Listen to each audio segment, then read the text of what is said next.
Hey everybody, this is Mike once again, and I really do apologize for the glare. I can't get the visuals any better than this.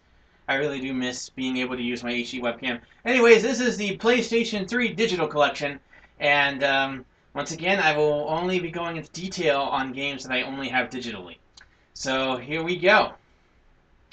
First up is Puppeteer, and Puppeteer is a really amazing. It's really cool how the design on the level design on this game is phenomenal. It's creative.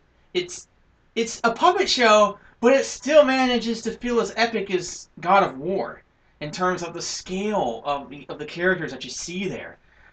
This really is a great game game as far as design is concerned. However, I did get stuck on a part that confused me, and this is another one of those games where I have to look up online to figure out how to continue in this game. So, visually stunning, but frustrating.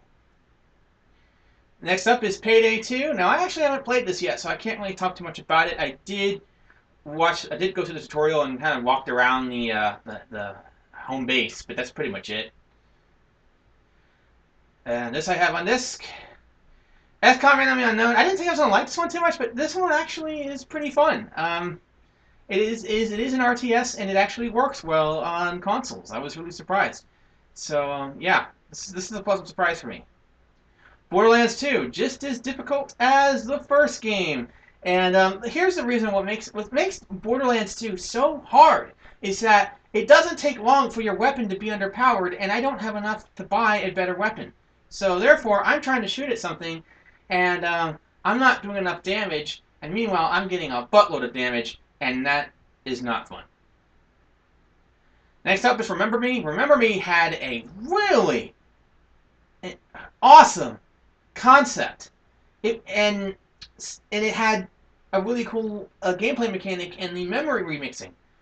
But gameplay related, as far as everything else is concerned, is pretty standard and not as unique as the story, characters, and the one gameplay mechanic that is creative, which is memory remixing.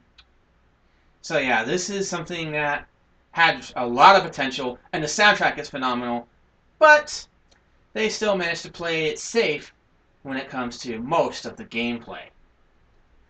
Metro Last Light. I gave up because I got caught on a stealth mission and didn't really know what I was doing. But I gotta say, it is pretty immersive, and you just walk around.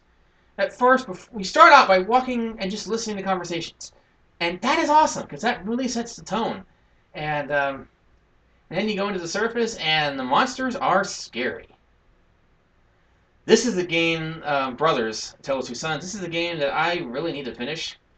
I played it, and I realized that the story is told through gameplay. Watching this on YouTube, you're not going to. It's not going to really. You're not going to get the story at all. It's only through gameplay, playing both characters through the analog sticks. It's a single-player co-op game. Playing as the characters makes you bond with them. And the way that they have to work together makes you bond with them because you're guiding them. And that is awesome. It's character development, storytelling through gameplay. This is expired. Dead or Alive 5, Ultimate Dead or Alive 5 Core Fighters. It's pretty fun. Girls are hot. And typical fighter. Nothing really to say much about here. Beyond Two Souls I have on disc. I have an Uncharted gift on this. This is just a comic type thing. Tekken Revolution, typical fighter, pretty fun if you're into that. Last of Us I have on disc. That's the soundtrack for it. Dead Space Extraction. This came with Dead Space 2 if you got it on PS3. And it's basically a port of the Wii game, and it's an on-rails shooter. And not just a shooter, but it's an on-rails everything. Like, you just go activate this. You move the circle there, and it's like, okay, you activate that. But it's an on-rails Dead Space experience. And I actually kind of like it. This came with Journey, and I never played it. This also came with Journey and didn't play it. This came with Journey, didn't play it. This I have on disc. This I have on disc. Both are great. Flow, I tried to play and couldn't do it. DC Universe Online, I got stuck early on, so I quit. And by the way, waiting for this thing to download takes forever. It took me days to get this. All right, that is it for the PlayStation 3. But before we go, a couple more things to show you. That's right, I got a couple PS2 games here. This is Fatal Frame. The combat, this is a very... The atmosphere, I want to talk about the atmosphere first. The atmosphere is phenomenal. It is so creepy. However, it's easy to get lost, and the combat is a bit difficult. But I think once you get the hang of this thing, it is worth doing. And finally, Grand Theft Auto Vice City. Got the soundtrack is one of the best in the series. Very nostalgic, very 80s, gets me into my childhood. What else can I say?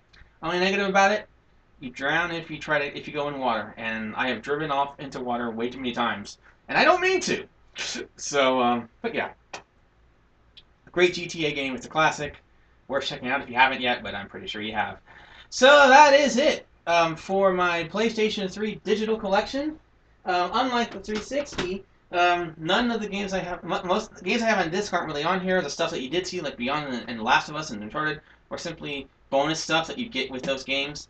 So, yeah, thank you guys for watching, and when my digital collection for the next-gen consoles, the PS4 and the Xbox One build up, I will be doing videos on those, but until then, this is it for now, because there's really not a whole lot. I don't really have a lot for the next-gen to justify doing a video for it. But once I do, they will come. Thank you guys for watching, and that's it. And take care. Bye-bye.